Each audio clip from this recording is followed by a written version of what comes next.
अमेठी की एक जगह है अहरोबा भवानी। यहाँ पे सत्यव्रत अवस्थी का एक मकान है, जिस पे सुनील कुमार जो ये पेशे से एक शिक्षक हैं, वो किराए पर अपने परिवार के साथ, अपनी पत्नी और 2 बच्चियों के साथ रहते हैं।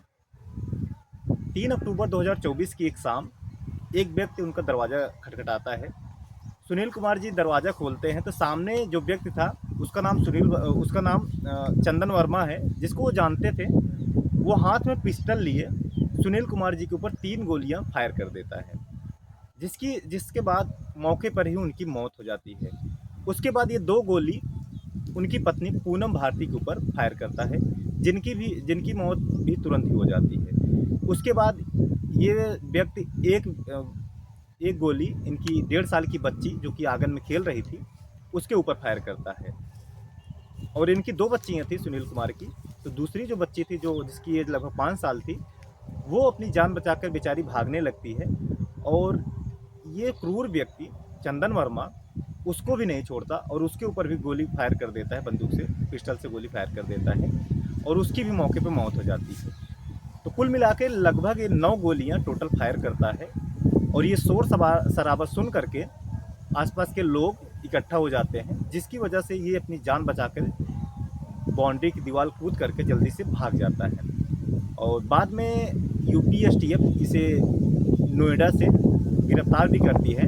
नोएडा बेबर क्षेत्र जो है, जो कि यमुना एक्सप्रेस वे पर पड़ता है, वहाँ से इसको गिरफ्तार भी करती है। और मौके पर जब गिरफ्तार करती है, जब इसको हिरासत में लेकर ये रायबरेली थाना क्षेत्र लेके आ रही थी, उसी दौरान पे ये दरोगा की पिस्टल छीन करके भागने की कोशिश करता है। जवाबी कार्रवाई में इसके पैर पे गोली लग जाती है और ये घायल हो जाता है। तो ये सब हत्याकांड होने के बाद क्या पक्ष क्या विपक्ष, हर किसी में हड़कंप मच जाता है। पूरे भारतवर्ष में सब ये जानने की कोशिश करते हैं आखिर इस सुनील वर्मा ने पूरे परिवार की हत्या क्यों कर दी। सोशल मीडिया पे बहुत तेज़ी से चीज़ें वायरल होने लगती हैं। इसी वजह से यूपी की जो गवर्नमेंट है उनके ऊपर भी दबाव पड़ता है और ये वादा करते हैं, यूपी के जो मुख्यमंत्री हैं श्री योगी आदित्यनाथ जी, ये वादा करते हैं कि मौके पर हम जल्दी से जल्दी इस मुजरिम को पकड़ेंगे और इसके ऊपर जो भी कार्रवाई है सख्त से सख्त कार्रवाई करके पीड़ित को न्याय दिलाएंगे। अब कहानी सुन लेते हैं कि ये चंदन वर्मा क्या है, कैसे हुआ, क्या स्टोरी है, इसकी कहानी पूरी डिटेल में आपको हम सुनाएंगे। तो नमस्कार दोस्तों, स्वागत है आपका हमारे यूट्यूब चैनल में। ऐसे ही क्राइम की कहानियाँ सुनने के लिए हमारे चैनल को जरूर सब्सक्राइब करें। तो साल है 1990। चंदन वर्मा के पिता मायाराम, जो कि यूपी के अंबेडकर नगर क्षेत्र में एक टांडा एक जगह पड़ती है, वहाँ से ये रायबरेली शिफ्ट हो जाते हैं काम के सिलसिले में 1990 की बात है। अब वहाँ शिफ्ट होकर के अपना जो भी मजदूरी करके अपने परिवार का लालन पालन पोषण करते हैं। उसके बाद 2010 में इनको दिल्ली से कुछ ऑफ़र मिलता है, कुछ जॉब का ऑफ़र मिलता है, इनके पिता को कुछ नौकरी का ऑफ़र मिलता है।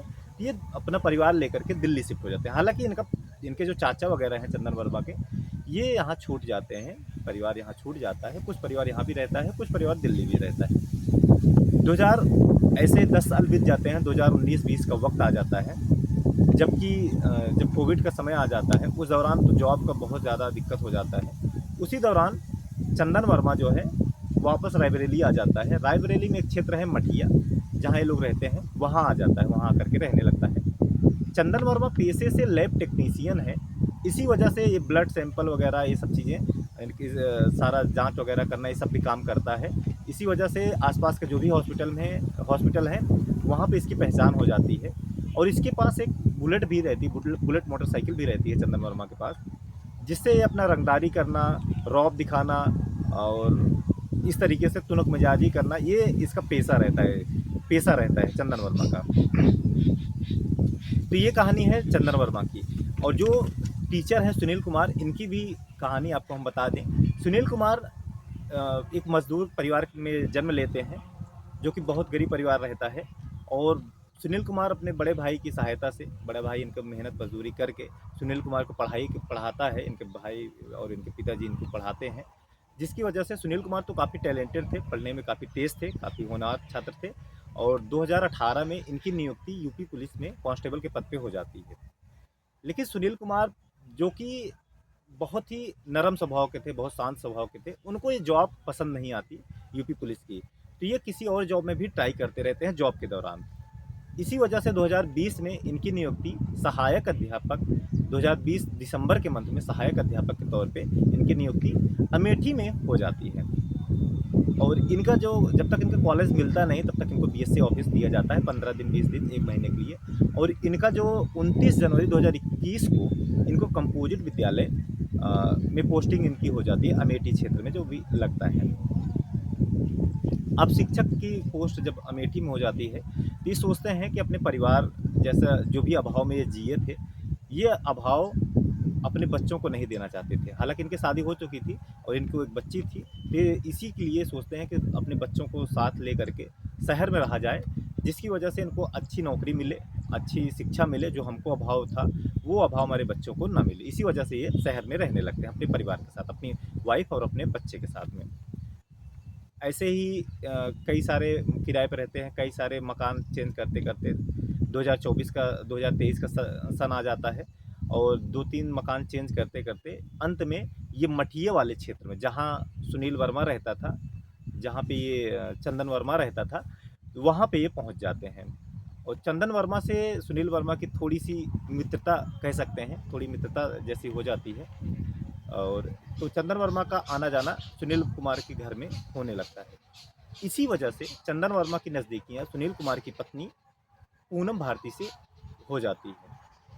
बाद में 1 अप्रैल 2024 को सुनील कुमार 2 बिस्वा ज़मीन भी लेते हैं।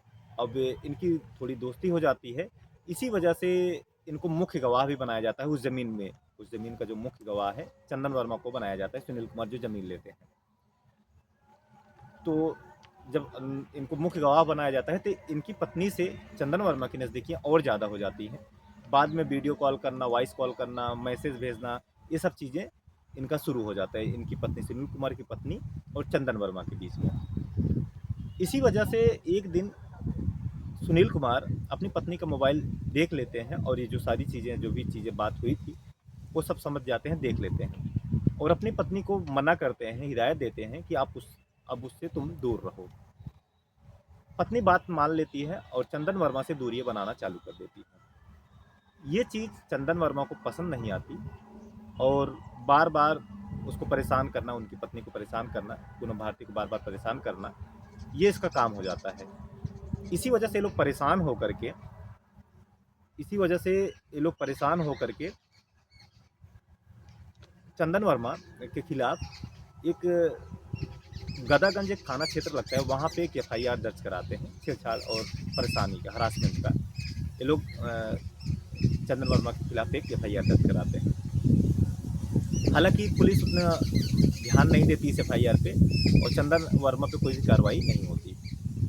ऐसे ही कुछ दिन बीत जाते हैं, फिर 18 अगस्त का समय आ जाता है। 18 अगस्त 2024 को चंदन वर्मा पूनम भारती जो कि मार्केट जा रही थी, बाजार जा रही थी अपनी बच्ची को दवा लेने के लिए, उनका रास्ता रोकता है ये चंदन वर्मा और इनको परेशान करता है, इनको जात सूचक सब गालियाँ भी देता है, बहुत सारी चीज़ें हैं, इनको परेशान भी करता है, हरास भी करता है, जिसकी वजह से ये लोग काफ़ी परेशान हो जाते हैं। और रायबरेली के कोतवाली थाने क्षेत्र में ये लोग फिर से एफआईआर दर्ज कराते हैं। तब तक थाना क्षेत्र था, अब कोतवाली में ये लोग एफआईआर दर्ज कराते हैं। इस बार पुलिस थोड़ा ध्यान देती है इस पर और चंदन वर्मा को हिरासत में लेती है, लेकिन हफ्ते 10 दिन के बाद ये चंदन वर्मा छूट जाता है।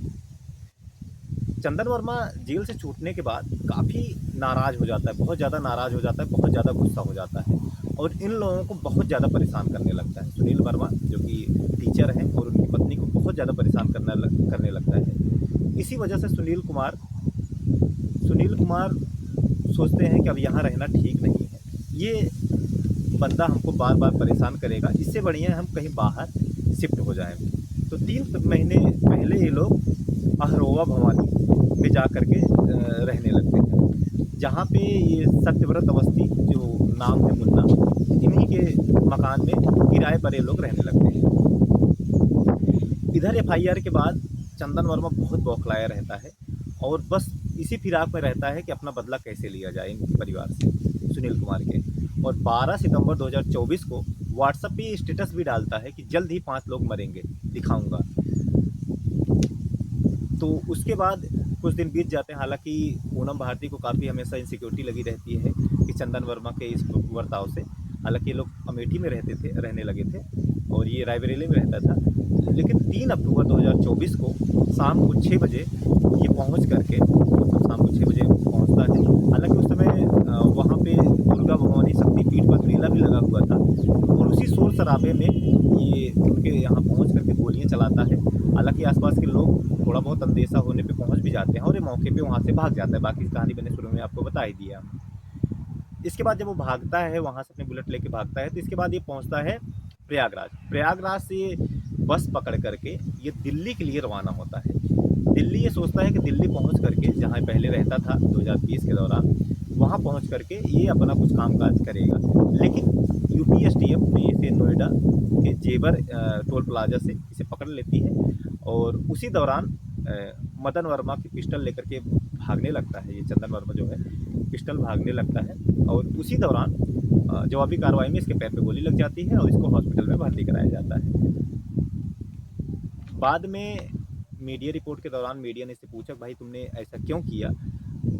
तो इसने बताया कि मुझे अपनी गलती पे अफसोस है, एक जो किया मैंने बहुत गलत किया, लेकिन ये जो भी किया मैंने गुस्से में आके किया, इससे मुझे बहुत ज़्यादा अफसोस है। तो ये कहानी है जो अमेठी की है, 3 अक्टूबर को जो घटित हुई है। अभी इस पर क्या होगा क्या नहीं होगा, क्या उसमें धाराएँ बनेंगी, वो तो कोर्ट जाने। और बाकी ये कहानी सुना करके आपको हम आहत नहीं करना चाहते, बस इस कहानी से आपको ये दिखाना चाहते हैं कि आपको जागरूक करना चाहते हैं कि हाँ, आपके साथ ऐसा कुछ ना हो, आप हमेशा अवेयर रहें। तो ये कहानी आपको कैसी लगी ज़रूर से ज़रूर बताएं। बाकी ऐसे वीडियो देखने के लिए, ऐसे कहानी सुनने के लिए आप हमारे चैनल को ज़रूर से ज़रूर लाइक, शेयर और सब्सक्राइब ज़रूर करें। तो मिलते हैं किसी और कहानी में, तब तक के लिए विदा लेता हूँ।